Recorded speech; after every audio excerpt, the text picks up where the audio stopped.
जय जवान जय किसान मुसीबत में है किसान। तो आज सवारथी આપણે એક વિડીયો જોઈએ છે ઇન્સ્ટાગ્રામ ઉપર કે 50 લીટર ડીઝલ લ્યો તો 450 રૂપિયાનું ઓઇલ લેવું જરૂરી છે। કારણ કે પેટ્રોલ પંપ વાળા એવું કે છે કંપનીનું ઓઇલ વેચાય, કંપનીનું ઓઇલ વેચાય તો કંપની વાળાને એડવર્ટાઇઝ કરીને ઓઇલ વેચો ને ભાઈ। 50 રૂપિયા ઓછા કરીને ઓઇલ વેચો। આ ખેડૂને શું કરો પતારી ફેરવો છો તમે? ખેડૂ બિચારો માન 50 લીટર ડીઝલ ભરાવા આવે, તમે 4000નું ડીઝલ આપો ને 450 રૂપિયાનું તમારું ઓઇલનું ડબલું આપો, તો તમારા ત્રેવડો તમે ડીઝલ પૂરું પાડો ને।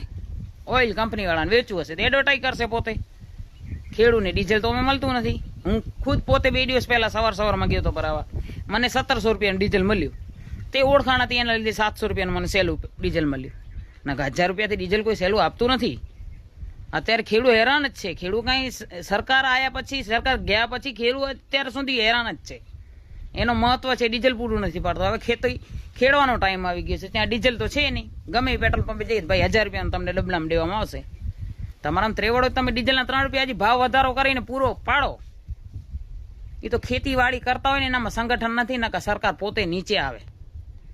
એનું કારણ કહું, કારણ કે જો કદાચ ખેડૂત પોતાના જ જેટલું અનાજ પેદા કરીને જો માર્કેટમાં નહીં વેચે ને તો ખાશો શું તમે? એ તો વિચાર કરો તમે, ગેસ સિલિન્ડર બહારથી આવે છે, પેટ્રોલ બહારથી આવે છે। કદાચ જે દિવસે અનાજ બહારથી આવશે ને ત્યારે તમને ખબર પડશે અનાજની કિંમત શું છે। छोटा मुंह बड़ी बात। जय माता जी, जय जवान जय किसान, मुसीबत में है किसान।